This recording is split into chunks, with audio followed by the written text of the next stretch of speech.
Je donne un bonjour Amen. aussi à tout l'Hexagone, à l'île Maurice et aussi Amen. à Côte d'Ivoire, Sénégal. Je donne un bonjour aussi à Métropole. Je donne un bonjour à Nathalie, aussi l'île La Réunion qui nous suit aussi. Amen. Et même toutes les personnes que nous n'avons pas cité leur nom, nous donnons une salutation de l'île de la Réunion. Donc, bonjour à tous les frères et sœurs en Christ dans le monde entier, que ce soit en Europe, que ce soit en Asie, que ce soit en Chine, que ce soit en Australie, en Nouvelle-Zélande, en Angleterre, que ce soit dans tous les pays du monde, là où vous trouvez, qui nous suivez sur cette chaîne qui parle que du Seigneur Jésus-Christ. Salutations à tous. Je suis le frère Ciel de l'île de la Réunion, docteur enseignant de la parole de Dieu en Yehoshua Hamashiach, notre Seigneur Jésus-Christ. Et bienvenue à toutes les nouvelles personnes qui se connecteront pour la première fois sur cette chaîne. Nous allons parler en fait de Jésus-Christ, car la parole de Dieu nous dit que Jésus-Christ, en fin de compte, nous allons voir que Jésus-Christ parle à lui-même, en fin de compte, dans les Écritures. Pour commencer, avant de commencer, nous allons prier. Père, merci pour ta grâce, merci d'illuminer encore les yeux de nos cœurs dans ta vérité et dans ta révélation, dans l'illumination de tes saintes Écritures. Oh Papa, dans le nom puissant de Yehoshua Hamashiach, merci pour l'œuvre de la croix, merci pour le salut de nos âmes, merci de nous conduire dans ta lumière et d'éclairer mon frère, éclaire ma soeur dans la compréhension de ta parole pour être encore édifié, bâti qu'en Jésus-Christ, notre Seigneur Yehoshua Hamashiach. Amen. Voilà. Nous allons prendre l'évangile de Jean, chapitre 17, à partir du verset 3. Je fais la lecture. Or, la vie éternelle, c'est qu'ils te connaissent, toi, le seul vrai Dieu, et celui que tu as envoyé, Jésus-Christ. Et là, nous sommes dans le verset 3. Là, nous voyons que Jésus nous dit, oh, la vie éternelle, c'est qu'ils te connaissent. Ça veut dire connaissent Dieu, qui est lui-même, toi, le seul vrai Dieu, et celui que tu as envoyé, Jésus-Christ. Parce que si vous lisez le livre de en fin de compte, nous allons pour mieux comprendre encore de ce passage dans 1 Jean chapitre 5 verset 20, il nous est dit, nous savons aussi que le Fils de Dieu est venu et qui nous a donné l'intelligence pour connaître le véritable, et nous sommes dans le véritable en son Fils Jésus-Christ. C'est lui qui est la vie, et c'est lui qui est le Dieu véritable et la vie éternelle. En fin de compte, là, nous voyons qu'en fin de compte, Dieu nous a donné cette intelligence pour le connaître dans sa parole, parce qu'il nous a dit que les brebis du Seigneur entendent sa voix. Comment nous entendons la voix du Seigneur? Par les yeux, par l'entendement spirituel qu'il a mis en nous, par les yeux spirituels dans nos cœurs, parce que le Saint-Esprit nous a été scellé dans le cœur, et c'est par l'Esprit de Dieu, en fin de compte, nous pouvons sonder les Écritures, comprendre les choses de Dieu, et Jésus parle au Dieu, et Jésus parle à lui-même. C'est ça qu'il faut comprendre, parce qu'il dit personne n'est monté au ciel si ce n'est que celui qui est descendu du ciel, qui est le Fils de l'homme, qui est Jésus-Christ, pour nous faire comprendre ces Écritures. Parce qu'en fait, quand Jean 17, verset 3 dit, oh, la vie éternelle, c'est que connaisse-toi, le seul vrai Dieu, et celui que tu as envoyé, en fait, quand on voit que le témoin de Jéhovah, Émile Jugement, en fait, quand tu prends ce verset pour dire que Jésus est envoyé par Dieu, en fait, non, en fait, quand Jésus s'envoie lui-même, parce qu'en fait, quand il parle avec lui-même, parce que tu prends Zacharie 2, verset 11, tu peux regarder Zacharie 2, verset 11. Là, c'est le frère Christophe Balaam qui intervient derrière la caméra, parce que lui aussi, il participe à ce partage par la grâce de Dieu. Donc, comme tu as dit, Zacharie 2, verset 11, parce que la Bible, Zacharie, chapitre 2, verset 10 à 11, parce que la Bible, c'est un livre très spirituel. Nous sommes nés de nouveau pour comprendre les Écritures, parce que sinon, ce sera très, très difficile. Après, il faut que nous avons un cœur humble, qu'on veut apprendre, il ne faut pas raisonner, il ne faut pas avoir de mots aussi. Zacharie, chapitre 11, verset 3, il nous est dit, les bergers poussent des cris lamentables, parce que leur magnificence est détruite. Zacharie 2, verset 11 non, c'est plutôt 3, ça. 2. Donc, je vais dans le verset 2 plutôt. Et pour les personnes qui prendraient des notes, chapitre 2, verset 11. Non, verset 3. Et Zacharie 2, verset 11. Verset 10 à 11. 10 à 11.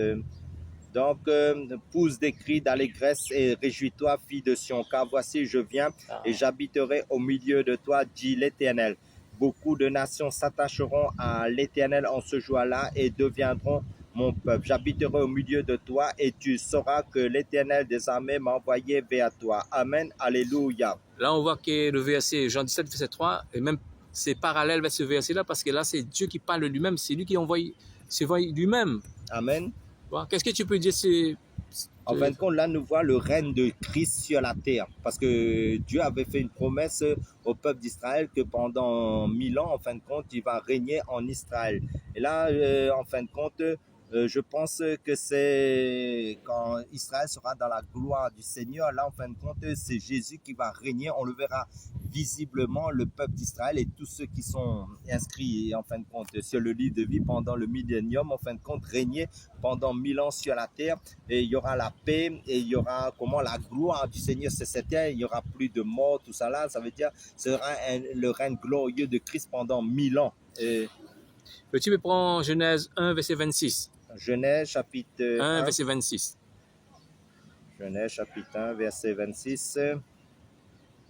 Amen. Seigneur, ta parole est bonne. Genèse chapitre 1, verset 26.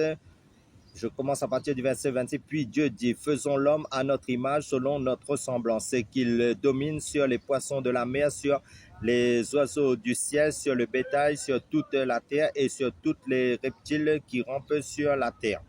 Amen. Là, nous voyons dans le monde, nous a appris que l'homme descend du singe. Mais là, Dieu dit que l'homme a été créé à l'image de Dieu. Donc, nous avons été créés pour la gloire du Seigneur, pour l'adorer, pour être à l'image du Seigneur. Mais comme Adam a péché dans le jardin d'Éden et que Jésus est venu restaurer l'homme par l'œuvre de la croix, et nous pouvons bénéficier maintenant de son esprit, parce que l'homme avait perdu l'esprit de Christ à cause du péché, à cause de son cœur se portait toujours vers le mal. Mais là, par l'œuvre de la croix, Jésus nous a restaurés, notre Dieu nous a restaurés en tant qu'homme. Il est mort à la croix en tant qu'homme, mais maintenant il nous est dit dans Éphésiens chapitre 1 verset 3, après avoir entendu l'évangile de votre salut et cru, vous avez été scellés du Saint-Esprit, ceux qui ont reçu Jésus dans leur cœur. Donc là, Dieu nous redonne la position en tant que fils de Dieu, fille de Dieu, par la foi en Jésus-Christ. Pour revenir à ce verset, en fait, compte de Genèse 1, verset 26, et c'est Dieu forma l'homme. Ce verset, à relire ce verset, je donne ici mon. Verset 21 dit, ma puis Dieu compréhension. dit, verset 26, Genèse 1, faisons l'homme à notre image, selon notre ressemblance, et qui domine sur les poissons de la mer, sur les oiseaux du ciel, sur le bétail, sur la terre, sur toute la terre, sur tous les reptiles qui rampent sur la terre. En fait, quand je reste toujours dans le thème, et parce que Frère Sal, il rajoute aussi, c'est bien aussi. Parce qu'en fait, quand là, on voit ce verset que Dieu parle de lui-même, parce que, en fait, quand il crée l'univers, qu'il crée l'homme, en fait, quand il parle de lui-même, en fait, quand Amen. les anges ne participent pas à la création, Amen. dire, le témoin Jéhovah croit qu'il y a quelqu'un avec Dieu, hein. En fait, c'est faux, il n'y a pas personne là, parce que lui parle de lui-même. Oui, parce qu'en fin de compte, là, c'est le Dieu unique, en fin de compte.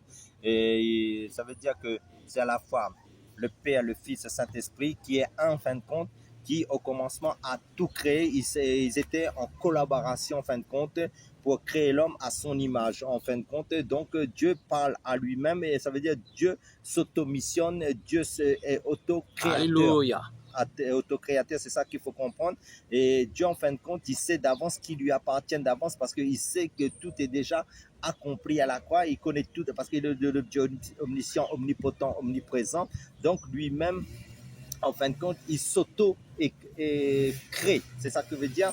Et ça veut dire Dieu, c'est la source de la vie. C'est pour ça que Jésus a bien dit, je suis le chemin, la vérité et la vie. Et Jésus donne la vie éternelle à qui il veut. Donc, ça veut dire quoi? Jésus baptise du Saint-Esprit et l'Esprit de Dieu, c'est l'Esprit de la longévité éternelle. Ça veut dire qu'il n'a pas faim. Celui qui a reçu le Saint-Esprit, qui demeure dans la sanctification, la paix, en fin de compte, il demeure dans la vie infinie en Dieu, qui est Dieu lui-même, en fin de compte, pour gérer dans la création de Dieu, pour être héritier. C'est pour ça qu'il dit, nous sommes héritiers en Christ, nous sommes co-héritiers en Christ, nous sommes adoptés en Christ, notre identité est céleste, n'est pas terrestre. En fin de compte, Dieu lui-même s'est auto-créé. C'est ça qu'il faut comprendre, parce que pour être adoré, pour être élevé, c'est pour ça que l'homme spirituel, ça veut dire l'homme né de l'esprit, en fin de compte, c'est Dieu qui l'a créé par son esprit, qui l'a multiplié dans chacun de son temple, qui est l'homme, en fin de compte. Tu donnes Exode 34, verset 4 à 6, hein, c'est Exode 34, hein, je pense que ce n'est pas Deutéronome, hein, Exode 34, Amen. verset 4, 5, et là on voit que l'Éternel qui parle à lui-même encore. Exode chapitre 34, verset 4 à 5. 4 à 5. Si je n'ai pas trompé ce verset, je pense. Hein. Moïse Oui. tailla 2 tables de pierre comme les premières. Il se leva de bon matin et monta sur la montagne de Sinaï selon l'ordre que l'Éternel lui avait donné. Et il prit dans sa main les 2 tables de pierre. L'Éternel descendit dans une nuée, se tint là auprès de lui et proclama le nom de l'Éternel. L'Éternel passa devant et l'Éternel passa devant lui et s'écria, l'Éternel, Dieu miséricordieux et compatissant, lent à la colère, riche en bonté et en fidélité, qui conserve son amour jusqu'à 1000 générations, qui pardonne l'iniquité, la rébellion et le péché, mais qui ne tient point le coupable pour innocent et qui punit l'iniquité des pères sur les enfants et sur les enfants des enfants, jusqu'à la 3e et la 4e génération. Voilà quand un verset que Dieu parle avec lui-même. Hein. Amen. Il y a, En fin de compte, il y a plusieurs versets comme ça. Hein. Amen. Là, nous voyons le côté de Dieu en tant que prophète. Ça veut dire que Dieu s'auto-proclame prophète de sa propre parole. Ça veut dire, la parole de Dieu nous dit dans Nombre chapitre 23, verset 19, Dieu n'est point un homme pour mentir, ni fils d'un homme pour se repentir. Ce qu'il a dit ne le fera-t-il pas? Ce qu'il a déclaré ne l'exécutera-t-il pas? Ça veut dire, tout ce qui sort de la bouche de Dieu ne revient pas à Dieu sans avoir accompli cette parole. Parce que c'est pour ça que Dieu veille sur sa parole pour l'accomplir toujours. C'est pour ça que Dieu, en fin de compte, s'auto-proclame lui-même. Ça veut dire, tout ce qui est lumière en Dieu, que Dieu a déclaré, que ce soit dans sa parole que nous méditons chaque jour dans les Écritures, ce qu'il faut comprendre, Dieu te parle tous les jours, Dieu parle à lui-même qui sont ses enfants, qu'il a baptisé du Saint-Esprit. Ça veut dire Dieu parle à son esprit en nous. C'est ça qu'il faut comprendre. C'est pour ça qu'il dit l'homme ne vivra pas de pain seulement, de toute parole qui sort de la bouche de Dieu. Ça veut dire Dieu ne parle pas à ta chair. Dieu ne parle pas à l'homme charnel, Dieu parle à l'homme qu'il a mis son esprit en lui. Ça veut dire nous sommes des dieux, comme c'est dit dans Jean chapitre 10. Ça veut dire la parole de Dieu a été donnée à Dieu. Ça veut dire Dieu s'est multiplié. C'est pour ça que Jésus a dit, après avoir, quand il sera crucifié à la croix, ben, il va recevoir l'esprit du Père et qu'il va répandre sur son église. Ça veut dire Dieu s'auto-crée, ça veut dire Dieu s'auto-proclame lui-même.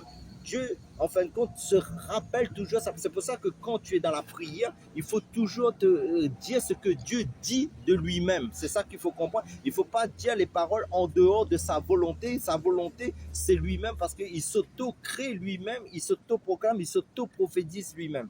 À la croix, je me souviens encore ce verset que Jésus dit, Élie, Élie, lama sabachthani, mon Dieu, pourquoi tu m'as abandonné? Hein? Amen. Ouais, mais il parle de lui-même. Amen. Parce qu'en fin de compte, Dieu, ce qu'il faut comprendre, tout est déjà planifié selon le plan parfait de Dieu avant la fondation du monde. C'est ça qu'il faut comprendre. Mais Dieu est lié à sa vérité. Tout ce qui sort de la bouche de Dieu, Dieu ne fait que rappeler ces choses tant que ces choses ne sont pas accomplies pour que cela s'accomplit en son temps. C'est pour ça qu'il dit il y a un temps pour pleurer, il y a un temps pour rire. Dieu fait toutes choses belles en son temps. Dieu est lié à sa propre parole qui est Dieu lui-même. Je vais te donner une référence, c'est que peu de prédicateurs qui prend ce livre-là, qui prend ce verset-là, parce qu'il faut vraiment dans la révélation, hein, par exemple, en Hébreux 1, verset 8, hein, on voit que Dieu va parler encore avec lui-même, avec son fils. Et tu vas voir, hein, c'est merveilleux ce verset-là. C'est rare, frère Serge, hein, quand on voit que les gens qui prennent C'est pour ça qu'un vrai élu de Dieu, un vrai enfant de Dieu, Dieu lui dit, Dieu en fin de compte, il veut que tous les hommes soient sauvés, parviennent à la connaissance de la vérité. Pourquoi Dieu veut que nous connaissions sa vérité? Parce qu'en connaissant sa vérité, nous allons prophétiser, nous serons des hommes prophétiques, des hommes qui vont rappeler à Dieu toutes ses promesses. C'est pour ça que même sur les chants que nous faisons, pourquoi nous faisons les chants et sur les vidéos? Parce qu'en fin de compte, nous déclarons ce que Dieu a dit dans sa parole pour que ça, vous vous rappelez sans cesse de ses paroles, parce que Dieu est lié à ses paroles pour que cela s'accomplisse dans nos vies. Donc, quand tu pries, quand tu parles de Jésus, tu ne fais que répéter ce que Dieu aime. Ça veut dire, c'est pour ça que Jésus dit, celui qui a mes commandements, qui les garde, c'est celui qui me connaît. Ça veut dire, tu dois connaître la Bible comme ton propre cœur, parce que c'est ton cœur, la Bible, qui est Dieu lui-même, parce que Dieu se révèle dans la parole de Dieu et Dieu est lié à sa parole.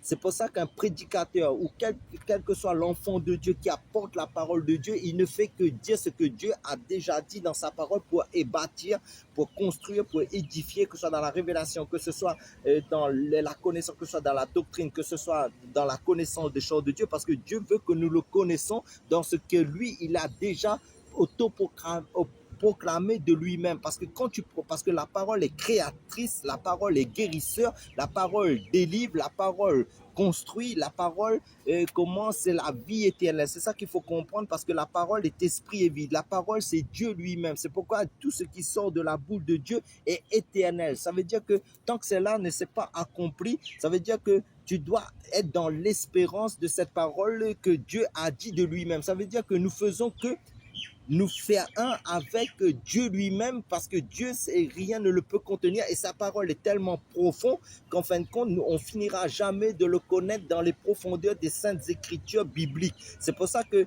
quand Dieu dit une parole, Dieu parle de lui-même, il parle pas, parce qu'il n'existe pas d'autre Dieu, il n'existe pas autre chose que Dieu qui est la vérité. L'amour, et par excellence, c'est Dieu qui est Jésus-Christ lui-même. Et Jésus-Christ est venu sur cette terre pour nous. Personne n'a fait cela, ni Abraham, ni David, ni aucun homme avant Jésus-Christ nous a fait connaître comment notre Dieu, à part que le Seigneur Jésus-Christ. Parce que Paul dit qu'il nous a enseigné tous les conseils de Dieu quand vous lisez le livre de Actes des Apôtres, chapitre 20, verset 20. Il nous a rien, il n'a rien oublié parce qu'il n'a fait que dire ce que Jésus-Christ a dit de lui-même. Frère, tu prends l'Hébreu 1, verset 8, et c'est un livre, encore une fois, c'est un chapitre qu'il y a peu de prédicateurs qui prennent ce livre-là, parce que si nous n'avons pas la conviction, vous ne pouvez pas décortiquer, parce qu'il nous aura des comptes à rendre à Dieu. Hein. Amen. Donc, nous prenons le livre de Hébreu 1, verset 8. Hébreu 1, chapitre 8. Parce que j'ai dit encore une fois qu'il y a peu de personnes qui prennent ce verset-là, qui prennent ce chapitre-là, parce que si nous n'avons pas la révélation, je ne conseille pas de personnes de ne pas dire n'importe quoi, hein, parce que nous aurons des comptes à rendre, au fait. Hébreu chapitre 1, verset 8. Donc, jusqu'à 10, tu peux aller jusqu'à 10, 11, hein, si tu veux. 4. Hébreu 1, verset 8, et jusqu'à 10. Mais chapitre 1, verset 8, 9, 10, 11, tu peux lire ça. Amen. Mais il a dit au Fils, ton trône, ô Dieu, est éternel. Le sceptre de ton règne est un sceptre d'équité. Tu as aimé la justice et tu as haï l'iniquité. C'est pourquoi, ô Dieu, ton Dieu t'a oint d'une huile de joie au-dessus de tes égaux. Et encore, toi, Seigneur, tu as au commencement fondé la terre et les cieux sont l'ouvrage de tes mains. Jusqu'au verset 10, tu me dis. Hein? Oui. Donc, je vais continuer quand même. Ils périront, mais tu subsistes, ils vieilliront tous comme un vêtement. Tu les rouleras comme un manteau et ils seront changés. Mais toi, tu restes le même et tes années ne finiront point. Amen, alléluia. Et le 8, qu'est-ce que tu penses, frère Serge? Hein? Le 8, en fin de compte, là, nous voit que le Seigneur est en train de prophétiser sur lui-même en tant que serviteur, parce qu'il avait besoin d'un corps physique pour nous servir. Il est venu nous sauver à la croix. Donc, il s'est fait, ouvrier pour venir nous servir, pour nous donner son propre sang à la croix. Donc là, nous voyons que Dieu s'est prophétisé sur lui-même parce qu'il n'avait pas trouvé aucun sang. À relire le verset pour les gens qui nous écoutent, c'est un beau verset. Amen, alléluia. Mais il a dit au Fils, ton trône, ô Dieu, est éternel. Le sceptre de ton règne est un sceptre d'équité. Tu as aimé la justice et tu as haï l'iniquité. C'est pourquoi, ô Dieu, ton Dieu t'a oint d'une huile de joie au-dessus de tes collègues. Nous voyons qu'il n'y a pas deux dieux, il n'y a pas trois dieux. Là, Dieu parle à lui-même. Et ça veut dire qu'il prophétise sur lui-même, il fait rappeler en fin de compte ce qu'il est. Parce que, en fin de compte, là, Dieu est en train de se révéler à ses enfants de ce qu'il est lui-même en fin de compte. Donc, lui-même parle de lui-même. Qui peut parler de Dieu à part que Dieu lui-même, mieux que lui-même? Personne d'autre que Dieu. Et là, dans ce verset, il dit, en fait, quand le Père, Dieu le Fils, il est Dieu. Il n'y a pas deux dieux. Hein? Non. Là, il y a un problème parce qu'il dit, oh Dieu, tu es comme ça. À relire non, mais si quelqu'un charnel, si quelqu'un intellectuel, là, il croit que Dieu parle au Fils, quelqu'un n'a pas. Non, là, il parle à lui-même. Ça veut dire que Dieu est un. Donc, mais il dit au Fils, ton trône, ô Dieu, est éternel. Le sceptre de ton règne est un sceptre d'équité. Tu as aimé la justice et tu as haï l'iniquité. C'est pourquoi, ô Dieu, ton Dieu, ça veut dire qu'il n'y a pas deux dieux sur le trône de Dieu. Il y a un seul Dieu. Là, Dieu, en fin de compte, prophétise sur lui-même. Comme Dieu nous a donné aussi la grâce de prophétiser sur nous-mêmes, selon sa vérité. Donc, Dieu prend sa propre parole pour lui-même parce qu'il est en accord avec lui-même de sa propre parole. Donc, il s'est fait serviteur, mais là, il est venu nous servir servir. Donc, il parle de lui-même en tant que serviteur et même maintenant, il parle de lui-même aussi en tant que Dieu. Parce que, bah oui, parce qu'il C'est dit, Jésus-Christ. parce qu'il dit en Hébreu 1:8, il a dit, ô Fils, ton trône, ô Dieu. Amen. Ben, combien de Dieu il y a un seul Dieu. Amen. Oh Dieu, ton Dieu, t'as une usine de joie. Une usine de joie. Parce que je sais, à travers cet enseignement, peut-être il y a des personnes qui vont nous fustiger et à travers des commentaires pour nous dire, ben là, vous dites n'importe quoi. Mais non, en fin de compte, Dieu parle à lui-même. Ça veut dire que qui peut parler mieux de Dieu que Dieu lui-même, de sa propre personne qui est infiniment infini, mais il a différents aspects. Il est l'alpha, l'oméga, il est le serviteur, le fils de l'homme. Mais beaucoup qui n'ont pas l'esprit, en fin de compte, ils vont prendre comment ils vont nous combattre, ils vont se dresser contre nous. Ça, c'est certain. Ce sont les religieux, ceux qui n'ont pas l'esprit de Dieu.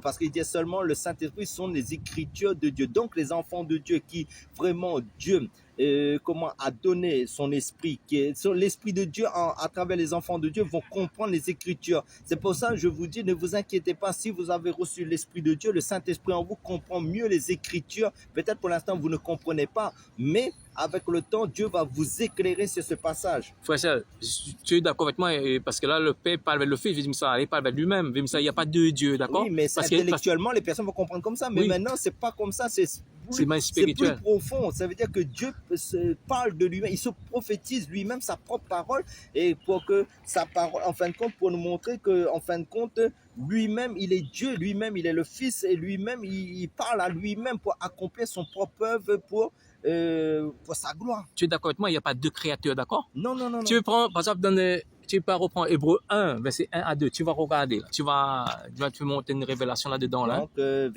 Hébreu chapitre 1, verset 1 à 2. Après avoir autrefois à plusieurs reprises et de plusieurs manières parlé à nos pères par les prophètes, Dieu dans ces derniers temps nous a parlé par le Fils et qu'il a établi héritier de toutes choses par lequel il a aussi créé le monde. Amen, alléluia. Vous l'avez compris là? Oui, là, le Fils qui a créé le monde. Amen. C'est pas Dieu, c'est Dieu. Là, c'est le Père, ça c'est le Fils qui a créé. Il n'y a pas de créateur.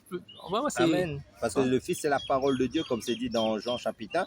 Mais maintenant, Dieu parle de lui-même. Là, il est sur la terre et en fin de compte, il est venu parler. Le Fils est venu révéler le Père, mais le Père, c'est le Fils même en fin de compte. Parce que les prophètes d'autrefois, ils avaient l'esprit de Christ en eux, mais bien qu'ils étaient imparfaits. C'est Jésus, le seul parfait qui est venu sur cette terre pour nous révéler le Père. Mais maintenant, là, le Père nous parle en fin de compte, il glorifie le Fils qui est lui-même. Ça veut dire, il parle, il s'auto-proclame en tant que Fils, ça veut dire que c'est lui qui fait tout le travail.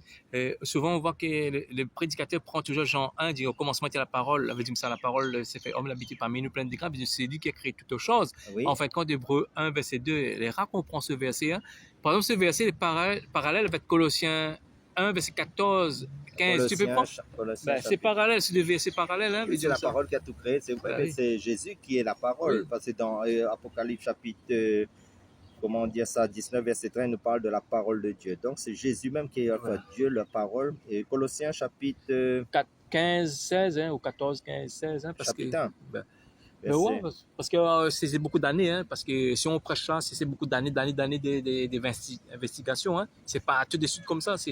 C'est après on enseigne, hein, parce qu'on n'enseigne pas de choses comme ça, à la réglette comme ça. Hein. Donc je commence à partir du verset 12 pour mieux comprendre. Rendez grâce au Père qui nous a rendus capables d'avoir part l'héritage des saints dans la lumière, qui nous a délivrés de la puissance des ténèbres et nous a transportés dans le royaume du Fils de son amour, en qui nous avons la rédemption, la rémission du péché. Il est l'image du Dieu invisible, le premier-né de toute la création, car en lui ont été créées toutes les choses qui sont dans les cieux et sur la terre, les visibles et les invisibles, trône, dignité, domination, autorité. Tout a été créé par lui et pour lui. Il est avant toute chose et toute chose subsiste en lui. Là, nous voyons, il n'y a pas deux dieux. Dieu ne donne pas sa gloire à un homme ni à un autre Dieu. Dieu donne sa gloire à lui-même, qui est Jésus-Christ. Là, nous voyons la divinité du Seigneur Jésus-Christ. Et là, il nous parle de notre Dieu, Jésus-Christ en fin de compte, parce qu'il dit comme ça que nous faisons partie du royaume de lumière en Christ, mais maintenant lui il est l'image du Dieu invisible, le premier-né de toute la création. Frère Serge, juste pour répondre témoin, je vois, parce qu'il faut en fait qu'il prend ce verset pour que Jésus est le premier-né de la création, il a été créé par Dieu. En fait, non, ça c'est le droit d'aînesse. Nous expliquons. Décortiquer un petit coup le droit d'aînesse, parce que les gens ne savent pas si le droit d'aînesse. Jésus est le premier en tout. C'est ça qu'il faut comprendre. dans la création, rien ne passe avant Jésus-Christ. Ça veut dire que là, Dieu montre la divinité, le premier rang, le droit d'aînesse, c'est le premier. Ça veut dire le premier, ça veut dire c'est celui qui passe avant tout. Donc là, il nous n'était pas créé par Dieu, non, en fait. non, non, non, non, non. On parle de la position du droit d'aînesse. Hein? Non, non, non, non. Parce que tout l'univers, on pense que tout l'univers appartient à Jésus. Pour ça, c'est le droit d'aînesse aussi. Vous dites, tout appartient à Jésus. Hein? Non, non. C'est un langage spirituel que Paul y emploie. Hein? Oui.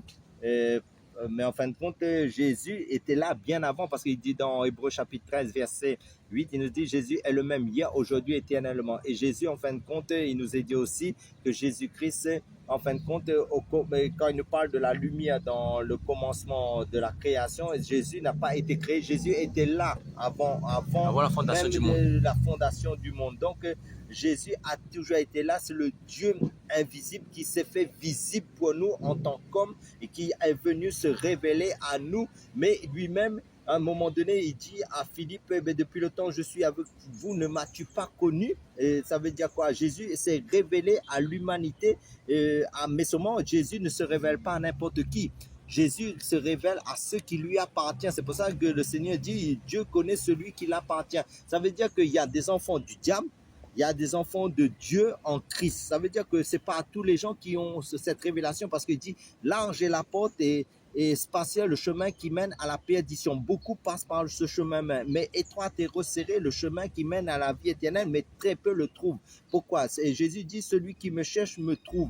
Donc la vie chrétienne, c'est une vie de cœur à cœur, une vie d'attachement au Seigneur, d'enracinement avec le Seigneur.